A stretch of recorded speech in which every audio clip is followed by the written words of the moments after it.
Well, there you go. 21 Pilots, the contract for Peach's pick of the day. Let me know. Crank it or yank it. You can use the voting poll at KBear101 Idaho Rock and Metal on Facebook, or you can hit me up over at 208-535-1015. Either one really helps.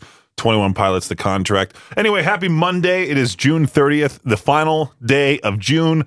Looking forward to the 4th of July, the celebration. More importantly, I'm looking forward to my friends coming up to Idaho for the first time in 4 years. Now, when they first came out here, it was July of 21, back when I was still fairly new. I mean, I started here February 1st, 2021, and I was only out here for a couple of months then. Now, they get to see me 4 years later, where people are starting to now recognize me places. I mean, occasionally it happens, not as much as Victor. You think I would be the easier one to spot, but no. I literally got a text, by the way, from my friend Leon at the Spider's Web saying that this is a first. Somebody just confused me for you. Me and Leon look nothing alike. And you can tell that those people don't really listen to the station because I talked about how I would never get a tattoo in my entire life because my mom would just kill me. And Leon's not bald. I talk about how bald I am. Dude's a lot stronger than me. He's not nearly as tall as me, but the dude can lift some heavy weights. And he also has, I don't know, we don't look alike feature-wise either. Two bigger white dudes clearly has to be Peaches. Like, what? I just found that funny. The message I got this morning, well, that's a first. I just got mistaken for you. Don't worry, though. I signed all the autographs. Perfect. If anybody ever if he ever just gets mistaken for me for no reason, might as well just sign it and just pretend to be me, I guess. Oh man, this weekend was great. Had a fun time at Cody Jinks Friday night at the Mountain America Center. We posted a little clip of him on our TikTok, all over our social media pages, as a matter of fact. KBear 101 FM. Cody Jinks surprised me by covering AC/DC. It's a long way to the top. Apparently, that's already something he released, and I just didn't know about it. People were pointing that out to me in the TikTok comment section, so that was pretty cool just to hear that cover. I posted a little bit of it as well on my Facebook page at Brendan Peach. Thought it was awesome. But anyway, if you want to get a hold of me, if you want to vote for that Crank It or Yank It track, you can, 208-535-1015. Or if you overall just want to request a song or anything, you can hit me up. Got some, well, actually, it's funny enough, I didn't even put this into the system or into the library for today or on the show set for today. It's just coming up. AC/DC, we just talked about it. It's a long way to the top if you want to rock and roll, and then Architects and more here on KBear 101. So I think technology knows, like Facebook definitely knows. I should say Meta definitely knows when you watch certain things, you finish a certain series, you like a certain product. Yesterday, I finished Squid Game Season 3. I'm like, you know what? I need to binge it. It's only 6 episodes. I can guarantee if I don't watch it now, I'm not going to watch it in the next few days because my friends will be here in town and we won't be doing any sitting around. We'll be everywhere, a whole week full of activities, which I'm very excited for. But I know if I were to go online after not watching it, somebody would spoil it for me and then it would just get completely ruined. And so far, after finishing the series, my feed has been nothing but Squid Game Season 3. There's the ending. I'm not going to spoil anything for you, trust me. There's like the ending. There's certain scenes popping up. And it's like, what are you doing, Facebook? And I was looking at the comments, and I see most people in the comments were saying, well, thanks for spoiling the show for me, ruining it. Like, just yelling at Facebook. I'm glad I finished it. If you want to call me, you can over at 208-535-1015 to discuss certain things off the air if you really want to, or you can just message me on social media if you want to talk about it. That way I don't ruin it for the others. I still remember that one time I interviewed Chris Motionless, and I mentioned, was it Chris Motionless? It was one of my artist interviews. I think it was Chris Motionless, where I talked about Stranger Things, and I mentioned the whole Eddie guitar solo scene. And one of our listeners messaged me, or I think messaged the KBear page, saying that I ruined a part of the series for them, even though it was months and months after that show was released. They could have easily watched it. My bad. Okay, I don't want to spoil any show for anyone. So if you're into Squid Game, go watch season 3 before it's spoiled for you on Facebook, apparently. I guess people online were talking about new car complaints. Like when you buy a new car, what's one of the biggest complaints that people have when it comes to their new car? And one of them, one of the biggest ones of them all, apparently is that the cup holder design is awful. Cup holder issues, design issues, have jumped to the third most reported problem, according to the J.D. Power's 39th annual initial quality survey. Yeah, it's up from 7th place last year out of a list of 227 vehicle features. Owners report that large cups often interfere with center console storage and controls, making them cumbersome to use. Well, everybody nowadays has a larger, like I have a giant Hydro Flask here next to me. Some people have those Stanley Cups that are massive, right? Also, another big gripe for new cars involves overly large, complex touchscreens. I feel like that's a boomer complaint. There's too many screens. I don't know what goes on here. I just want buttons and knobs. I think there was this whole thing that I saw on Reddit recently about how, like, it was one of those boomer posts. It was like, I prefer the old buttons and knobs over the screens. I personally do not care whatsoever. The only thing I wish cars would still have is a CD player because I have so many CDs at home. And I have all these DVDs at home, but my Xbox Series X can't play any discs for some reason. It just stopped working on the disk drive. I'm thinking it's because, well, Microsoft wants you to buy online. There's that whole thing about how you don't necessarily own the game that you have bought online. You do own it on the disc, but not online. I feel like Microsoft sabotaged a whole lot of Xboxes just for that to happen. Interesting. Tinfoil Hat Time. But, I was looking here more at the biggest gripes over the whole car issue thing. New cars, overly large, complex touchscreens. While visually appealing, they require multiple taps and swipes to access basic functions like climate control, garage door openers. Ooh, first world problems. I know. Consumers are calling for the return of physical buttons to simplify usage and reduce distractions. Bottom line, cup holders do need to be larger. Come on now. It's simple, right? I feel like it'd be simple just to install larger cup holders. That's it. That's all you got to do. As I was sitting here during the 1 o'clock hour, I decided to give away a pair of tickets to go see Volbeat, Halestorm, The Ghost Inside live at the Utah First Credit Union Amphitheater down in Salt Lake, Saturday, July 19th. I have talked to people that are like, well, bands, skip smaller cities like Salt Lake, Boise, even here in the area because they just they would much rather have a Saturday show in Los Angeles. It's like that makes no sense whatsoever. You have no idea how tour routing works. Nothing like that. If it just so happens to fall on a Saturday, yippee. But if it falls on a Tuesday, it's just that's how the tour route works. But people are so funny to me when they say dumb things like that. But Volbeat, Halestorm, The Ghost Inside live at the Utah First Credit Union Amphitheater. They'll be there Saturday, July 19th. Gave away a pair of tickets. Listen for those back-to-back tracks from any one of those three bands here on the air and be caller 20 when you do at 208-535-1015. You can also sign up within the apps right now, the K-Bear app, Alt app, and Cannonball 101 apps for an online entry for that drawing too. We get pairs of tickets to give away to that great show. The greatest of all tours is what they're calling it. Volbeat, Halestorm, The Ghost Inside, live at the Utah First Credit Union Amphitheater with K-Bear 101. The NHL and the NHL Players Association announced that they have agreed to a new 4-year collective bargaining agreement.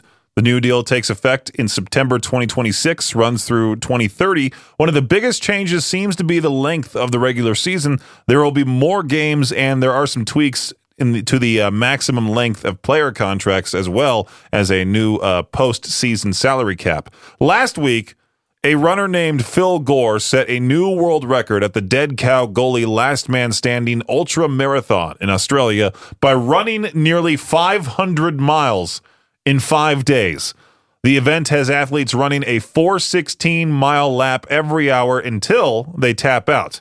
Gore ran 4.16 miles every hour on the hour for 5 days and finished with a staggering 119 laps.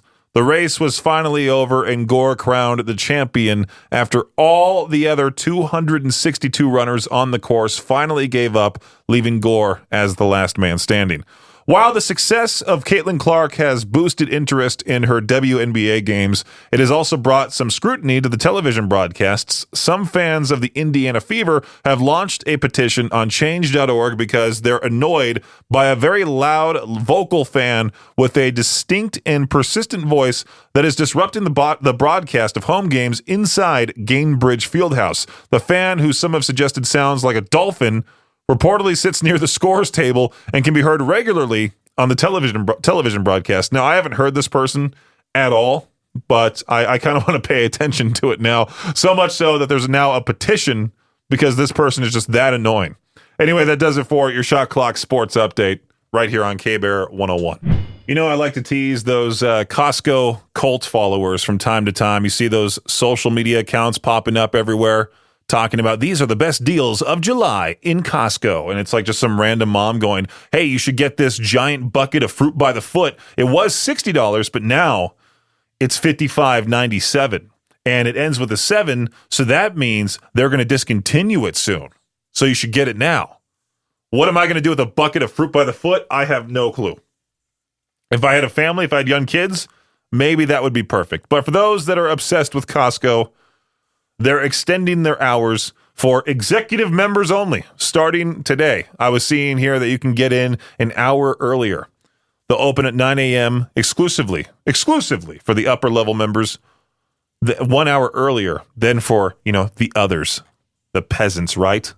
If you're a Costco executive member, you got to remember too that you can't use your Costco executive membership instead of a real ID. You still need the real ID. I talked about that on the show previously. But if you want to have that extra hour to be, among the other well-off people that have a Costco executive membership, there you go. And then once it reaches 10 a.m., but right before 10 a.m., you get out of there. You don't want to be with those non-executive members. Gross, right? Peaches Pip Party right here on K-Bear 101. So looking forward to the 4th of July. I'll be at the Idaho Falls Community Hospital Riverfest, presented by Idaho Central Credit Union, Tag and Go Car Wash, and Riverbend Media Group. I'll be at the Stones Kia Kids Zone. All-day passes, only $10 for your kids to go on the bouncy houses, the other inflatables they'll have there. It's a whole lot of fun for the kids. You get to, wipe them out, take care of their high energy levels. And then when the sun goes down, you'll all get to enjoy the Melaleuca Freedom Celebration, the largest fireworks display west of the Mississippi. My two friends, Matt and Christian, they'll be coming up to see the Melaleuca Freedom Celebration for the very first time ever. Last time they were here, they showed up after the 4th of July, and they just got to see, Idaho Falls and some stuff. This time that they're coming up, they're going to be experiencing a lot. We start Wednesday in Pocatello. They never went to Pocatello. They've never been there. They weren't there last time. Then Thursday, we're going to be doing a whole bunch of stuff, just kind of making that our day to travel around, show them certain things, maybe go to Heisey Hot Springs. I don't know. Friday, the 4th of July, they'll be at the, of course, this whole thing, the whole day. I believe my friend Matt is going to test drive the new Can-Am in the off-road demonstration area. That's going to be a whole lot of fun. And then, we'll get to enjoy, like I said, the Melaleuca Freedom Celebration. Now, the thing is that you should definitely go to freedomcelebration.com. The link is also within the apps, K-Bear, Alt, and Cannonball. It says Riverfest right there. You click on that, and it'll show you the proper method of how to park, where to park, so that way you can get in and out of there as fast as possible. Everything is strategic when it comes to this whole celebration. Because if it weren't like this, it would be terrible. You'd be stuck in traffic for an hour or so trying to get out of there, maybe even more. But if you get to where you need to park, and then you also follow the routes and everything, you'll be out of there in no time. But there's a whole lot of people coming to this. As always, it's a fun celebration. The 4th of July, the Idaho Falls Community Hospital Riverfest, presented by Idaho Central Credit Union, Tag and Go Car Wash, and Riverbend Media Group, happening once again this Friday, the 4th of July, at Snake River Landing in Idaho Falls. Again, if you want to learn more about this, go to freedomcelebration.com or use the Riverfest link within the apps.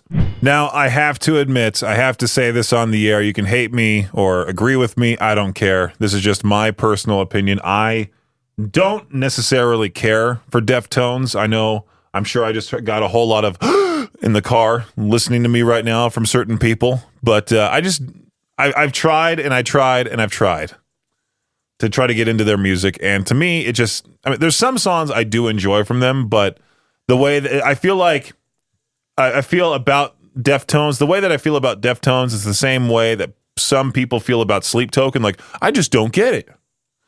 I mean, I do get how great, Deftones is a great band. It's just, I don't really go out of my way to listen to them, but that's just me, to each their own, as they say. But it's been 5 years since Deftone released their most recent album, 2020's Ohms, and now it appears that their highly anticipated follow-up is finally on the way. They did that, cryptic tease thing.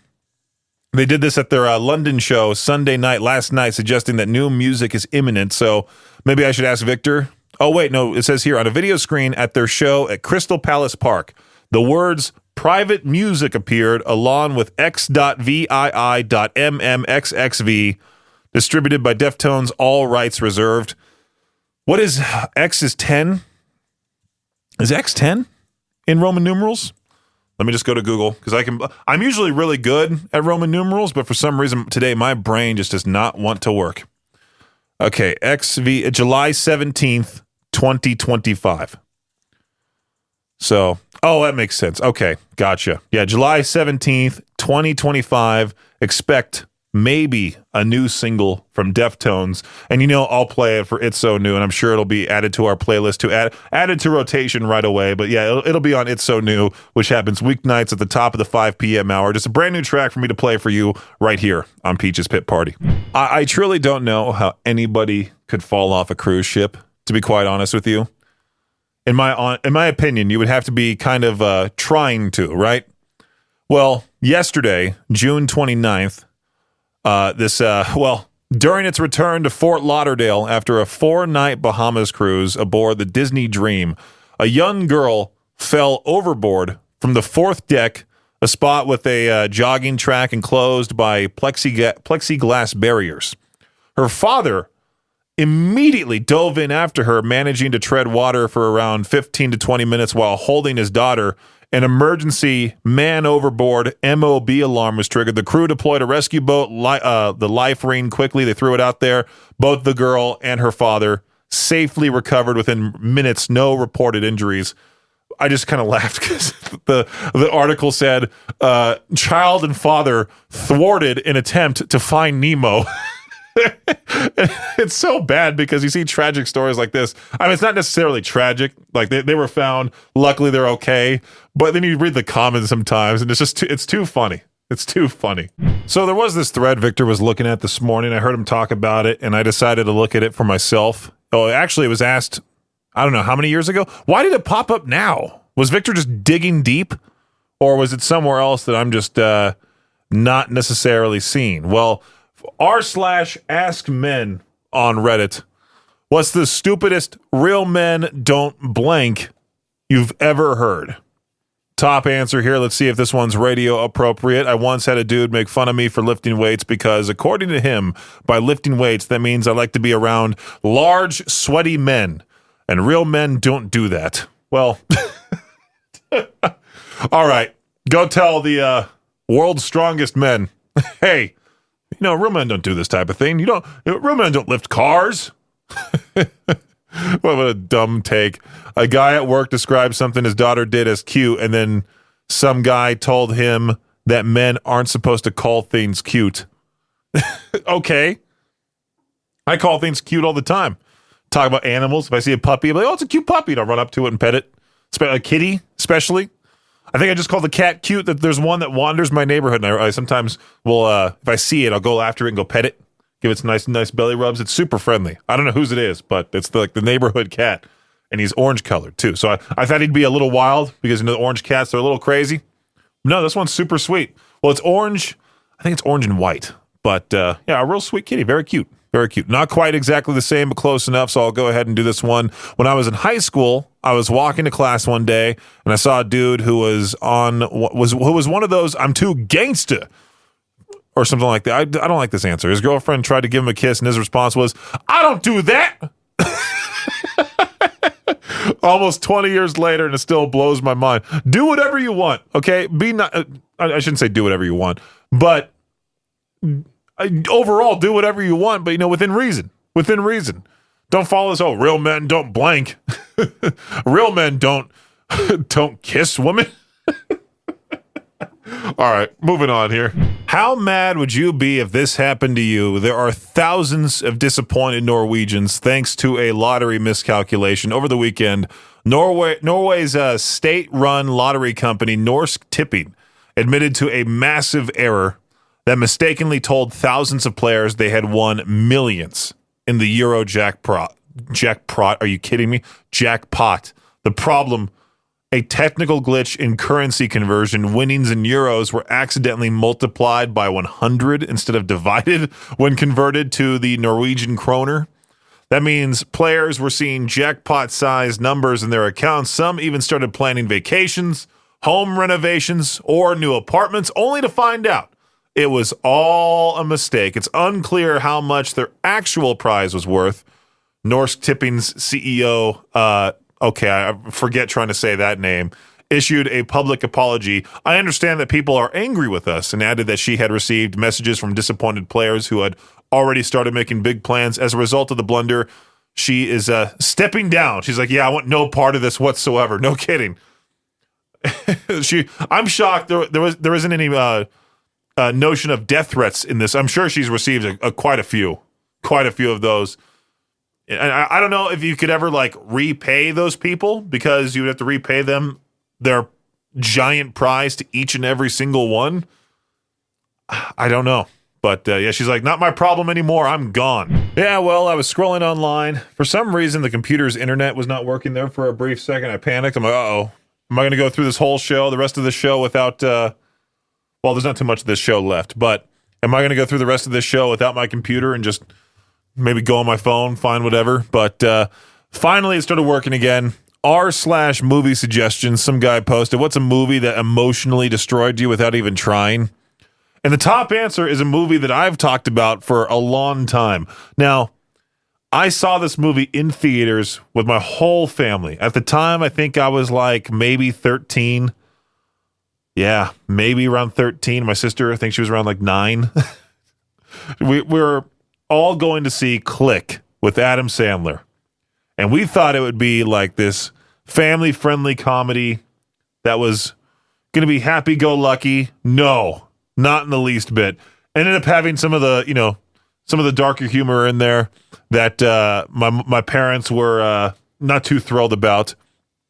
And of course, there's some adult scenes, I think, in that movie too, and I was embarrassed beyond belief. But then that ending, all right, if you haven't seen Click, I want to tell you to watch it, but at the same time, have tissues nearby, because the ending gets you. I don't really want to spoil it either, but there's a part where Adam Sandler's dad just says, I love you, son. And to this day, every single time I see that scene, it destroys me, because I have this giant fear of seeing my parents get older, seeing people around me get older, people die around me. It's terrifying. And watching that movie, it just reminds me that life is short, and I see my parents every so often, every time I go back home, and I don't even want to continue doing this break. That movie will emotionally destroy you. Click with Adam Sandler. Peaches Pit Party on K-Bear 101. I saw this posted by a radio station over in Boise, the Eagle. They decided to ask, what's the worst concert you've seen? And so I took that picture and just shared it in the K-Bear 101 Idaho Rock and Metal Facebook group. I've had a wide variety of answers, including my own dad, who put the Steve Miller Band. He talked 10 minutes between songs about who he knew. I've heard that story plenty of times. Shout out to my dad for participating in To Peach Their Own. Courtney wrote Seether. So boring. Falling in Reverse from Ross. Smash Mouth from Matthew. They were awful, according to him. Coulter, without a doubt, Crazy Town. Let me know your answer. 208-535-1015. What's funny is that I asked this question, and then for some reason, Meta, aka Facebook, posted, or they've added these AI bots to different Facebook groups. And we have this bot called Rock Ranger that both Victor and myself did not add to the group. And it just asks random questions.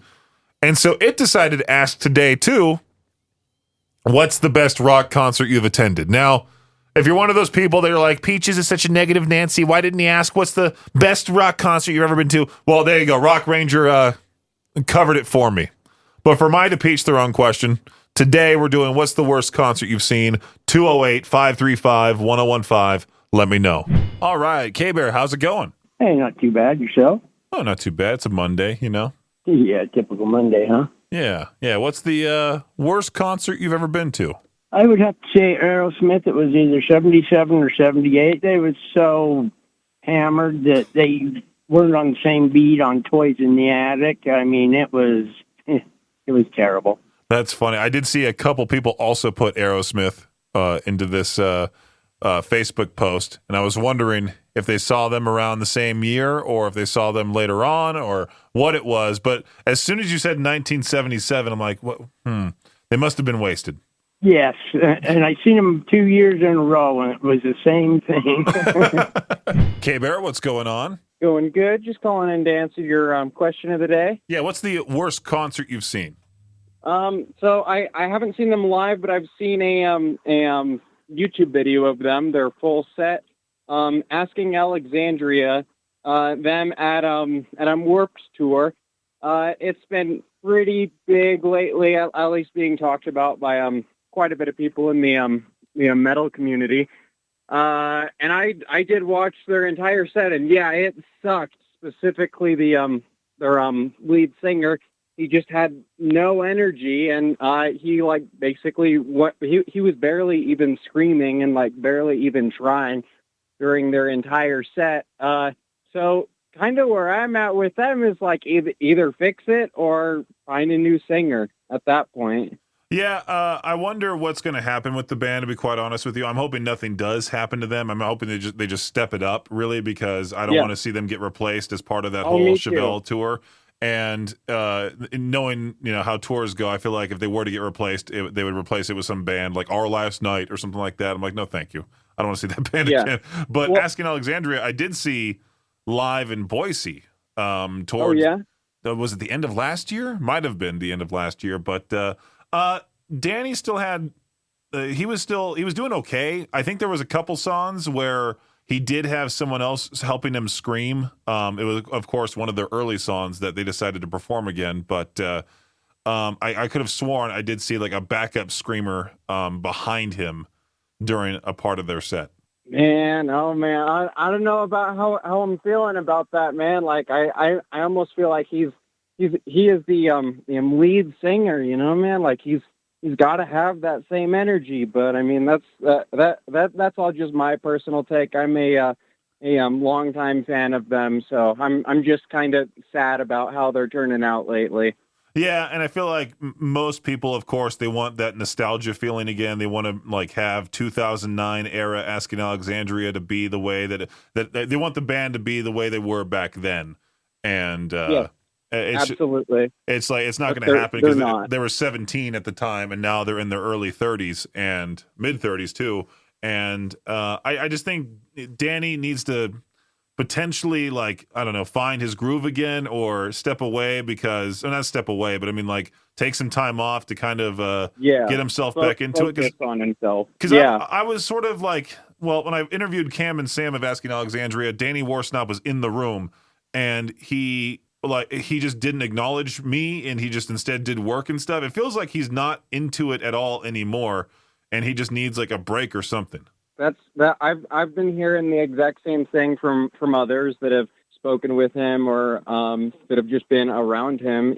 Even like their own band members seem a little bit distant from him lately. So I'm not totally sure what's going on. I am hoping that the band is going to get better though, and I am super excited to see them improve if they do. Thanks for listening to Peach's Pit Party, the podcast. If you enjoyed the show, please share, subscribe, and rate the podcast. Peach's Pit Party is hosted by me, Peaches, aka Brendan Peach, and is a production of Riverbend Media Group. For more information or to contact the show, visit riverbendmediagroup.com. Until next time, Peach out.